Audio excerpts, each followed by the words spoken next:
नाज़रीन, drama serial Chaalbaaz की आज की वीडियो बहुत दिलचस्प है, पूरी देखिएगा। चैनल को सब्सक्राइब नहीं किया तो सब्सक्राइब जरूर कर लीजिएगा। ऐसा सोचों में गुम थी। ये ईशल तो मेरी सोच से भी ज्यादा ठीक निकली। थप्पड़ का तो इस पर असर ही नहीं हुआ। मेरा तो ख्याल था कि शर्म से इस घर से चली जाएगी, ये 2-4 दिन किसी को मुंह नहीं दिखाएगी, कमरे में पड़ी रहेगी, मगर नहीं, ये तो अब पूरे घर में दनदनाती फिर रही है। ताया जान, रोहान सब इसके गुण गाने लगे हैं। और तो और असद के दिल में भी इसने जगह बना ली है। अगर इस तरह चलता रहा तो ये लड़की मुझसे मेरा सब कुछ छीन लेगी। मेरी प्रेगनेंसी का फायदा उठा रही है। ये मौका भी मैंने ही इसे दिया है। थप्पड़ मारा तो बिल्कुल ठीक था, मगर उसकी टाइमिंग गलत थी। काश आशिर मुझे थप्पड़ मारते न देखता। खैर, मेरा नाम भी आयशा है। इसका इस बार पक्का बंदोबस्त करूंगी ताकि ये किसी को मुंह दिखाने के लायक ना रहे। दूसरी तरफ ईशल कहती है, आयशा भाभी, आपको मेरे मुंह पर मारा हुआ ये थप्पड़ बहुत महंगा पड़ेगा। आपने मेरे मुंह पर थप्पड़ मारा है ना, एक दिन आएगा जब आपका मकरूह चेहरा मैं सबके सामने लाऊंगी, तो उस दिन जो थप्पड़ आपको पड़ेगा वो आपको ता कयामत याद रहेगा। आशिर ईशल का शुक्रिया अदा करता है। ईशल, तुम बहुत अच्छी हो। ऐसा भाभी ने तुम्हारे मुंह पर थप्पड़ नहीं मारा, इस थप्पड़ को उन्होंने खुद को मारा है। उनका असल चेहरा मेरे सामने आ गया है। तुम ठीक ही कहती थी कि नाया और आयजा भाभी के दरमियान कुछ गड़बड़ है। भाभी वहां भी ऐसे ही मनमानियां करती होंगी। ईशल कहती है, शुक्र है आपको आहिस्ता आहिस्ता आयजा भाभी की असलियत का पता चल रहा है। अगर तुम खुद से आयजा भाभी को मेरे मुंह पर थप्पड़ मारते ना देखते तो मेरा यकीन न करते। आशिर कहता है, अब ऐसी भी बात नहीं है कि मैं तुम पर यकीन न करता। मेरी जुबान सिर्फ इसलिए बंद है कि मैं असद भाई की बहुत इज्जत करता हूं और तुम उसकी वजह भी जानती हो। ईशल कहती है, अब मुझे आयशा भाभी का असल चेहरा असद भाई के सामने लाना है। उनको दिखाना है कि भाभी जैसी लगती हैं वैसी बिल्कुल भी नहीं है। आखिर मुझे एक डर लगता है, आयशा भाभी से मुझे कुछ बहीद नहीं है। वो मुझे और तुम्हें अलग करने के लिए कुछ भी कर सकती हैं। आशिर कहता है, अगर किसी ने मुझे और तुम्हें अलग करने की कोशिश की तो मैं असद भाई की कुर्बानियों को भूलकर तुम्हारा साथ दूंगा। तुमसे मोहब्बत के दावे नहीं किए, उन्हें साबित भी करना है। आशिर ईशल के हाथों को थामता है, किसी भी मुश्किल वक्त में तुम मुझे अपने साथ पाओगी। ईशल कहती है, मैं ये सब तुम्हारी मोहब्बत में ही बर्दाश्त कर रही हूँ, वरना ऐसा भाभी से बदला लेने के लिए मेरे भी हाथ हैं। दूसरी तरफ अनाया रोहान को कहती है, अब तो तुम्हें पता लग गया होगा कि ऐसा भाभी क्या चीज है।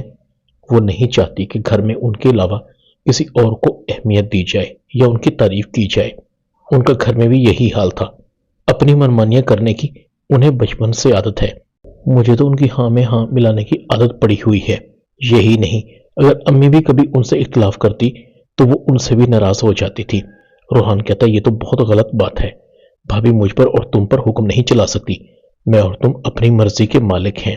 मैं तो भाभी को साफ साफ कह दूंगा, हाथ उठाने की गलती तुम पर तो बिल्कुल भी ना करे। मुझे ईशल भाभी के हौसले और सब्र की दाद देनी पड़ेगी।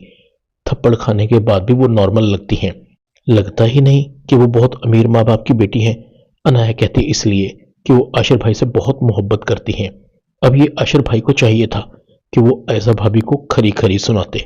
मुझे तो अभी भी लग रहा है कि ऐसा भाभी को प्रेगनेंसी का कोई असर नहीं है। उन्होंने अपनी गलती से बचने के लिए ये ड्रामा किया है। वो असद भाई को तो चक्कर दे सकती हैं, मगर मुझे नहीं। मैं आयजा आपी की एक एक रग से वाकिफ हूँ रोहान, वो अपने फायदे के लिए कुछ भी कर सकती हैं। अनाया कहती, रोहान तुम देख लेना, एक दिन वो मेरे साथ भी बुरा सलूक करेंगी। रोहान कहता है, ऐसा दिन कभी नहीं आएगा। तुम रोहान की बीवी हो और मेरी बीवी को कोई कुछ नहीं कह सकता। ये मेरा वादा है तुमसे। ऐसा ईशल को कहती है, अभी तो सिर्फ मैंने थप्पड़ मारा था, अभी तुम्हें और भी थप्पड़ पड़ेंगे। ईशल कहती है, भाभी इस बार थप्पड़ खाने की बारी आपकी है। वैसे आपके थप्पड़ ने मेरे लिए काफी आसानियां पैदा करती हैं।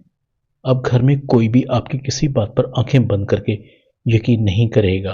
पहले जो आप कहती थी, हर कोई आंखें बंद करके आप पर एतबार कर लेता था। भाभी अपने आप को सुधार लें, अभी भी वक्त है, समझ जाए तो अच्छा है, वरना जैसी आपकी हरकतें हैं ना, आपको पुछताने का मौका भी नहीं मिलेगा। ऐसा कहती है, पुछताओगी तो तुम, क्योंकि तुम्हारा वास्ता ऐसा से पड़ा है।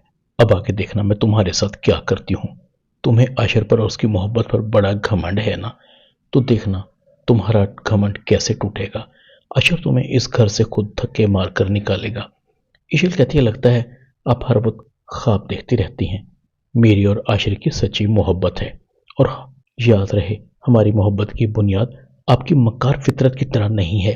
مجھے اور عاشر کو الگ کرنے کا سوچنا بھی مت، ورنہ آپ کا سامنا ایک ایسی بیوی سے ہوگا جو اپنا سہاگ بچانے کے لیے کچھ بھی کر سکتی ہے. ایک ایسا تو کیا 100 ایسا مل کر بھی عاشر سے مجھے جدا نہیں کر سکتی.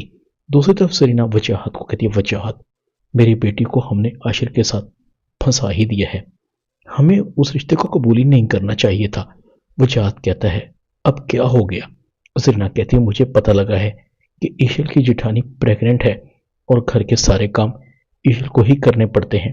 میری بیٹی وہاں دن رات کام کر کے ہلکان ہو رہی ہے، تھک جاتی ہوگی. ان لوگوں کو تو اتنی بھی نہیں کہ گھر میں کام کاج کے لیے ایک ماسی ہی رکھ لیں. وجاہت کہتا ہے کتنی بار کہا ہے کہ ایشل کی پرواہ کرنا چھوڑ دو، جب وہ تمہیں شکایت نہیں کرتی تو تم خود سے اندازے کیسے لگا لیتی ہو؟ سرینا کہتی ہے وجاہت میں ماں ہوں، جب میری بیٹی کو وہاں کوئی تکلیف ہوتی ہے تو مجھے عجیب سا احساس ہوتا ہے. اس کے پاس تو مجھ سے فون پر بات کرنے کا ٹائم بھی نہیں ہوتا. آپ میرے ساتھ چلیں. وجاہت کہتا ہے اچھا 1-2 دن میں چلیں گے. دوسری طرف عنایا اپنی ماں کو کہتی ہے امی آپ ایسا آپی کو کیوں نہیں سمجھاتی؟ آپ کو پتا ہے انہوں نے ایشل بھابھی کو تھپڑ مارا، اور اس تھپڑ کے بعد ایشل بھابھی کی اہمیت سب گھر والوں کی نظر میں بڑھ گئی ہے، اور آپ کی لاڈلی بیٹی نے اپنی ساری بنی بنائی عزت کو برباد کر لیا ہے جو انہوں نے دھوکے سے حاصل کی تھی. امی ایسا آپی کو سمجھائیں، خود بھی جیے اور دوسروں کو بھی جینے دے. مسرت کہتی ہے کتنی بار ایسا کو سمجھایا ہے اپنی میں کو ختم کر دے، مگر اس کی میں اسے کہیں کا نہیں چھوڑے گی. اسے سمجھنا چاہیے کہ وہ ماں بننے والی ہے. ایسے وقت میں تو عورتوں کو دعاؤں کی ضرورت ہوتی ہے. مجھے دیکھ لو، میں نے جو کیا آج میرے سامنے ہے. تمہارے ابا بھی مجھ سے بات نہیں کرتے، ناراض ہیں. میں نے انہیں تمہارے واسطے بھی دیے. عنایا کہتی ہے کیا ہوا امی؟ ابو نے مجھے معاف تو کر دیا تھا نا، حالانکہ میں تو روحان کو ایکسپٹ بھی کر چکی ہوں. اب ان کو میری وجہ سے کوئی تکلیف تو نہیں ہے؟ مسرت کہتی نہیں، تمہاری وجہ سے تمہارے ابو ناراض نہیں ہیں. میری کمیاں کوتاہیاں سامنے آئی ہیں جس کا ان کو آج تک نہیں پتا تھا. میں چاہتی ہوں کہ تم دونوں بہنیں ایسا کچھ مت کرنا جو ماضی میں نے کیا ہے. آج اس کے کاٹنے کی باری میری ہے، لیکن اب مجھ میں ہمت نہیں. کاش میں بھی اپنی ساس سے معافی مانگ سکتی، میں نے ان سے ان کے بیٹے کو الگ کر دیا تھا. اتنے میں حامد کی آواز آتی ہے مسرت تم نے اچھا نہیں کیا، میں تمہیں کبھی معاف نہیں کروں گا. حامد کی آنکھوں میں آنسو تھے. تم نے میری جنت کو مجھ سے دور کر دیا. ڈرامہ چال باز میں اتنا ہی. چینل کو سبسکرائب کر دیں، ویڈیو کو لائک کر دیں اور بیل آئیکن کے بٹن کو دبا کر آل پر کلک کر دیں تاکہ آپ کو میری نئی آنے والی ویڈیو کو نوٹیفیکیشن فوراً مل سکے. اپنا خیال رکھیے گا. اللہ حافظ.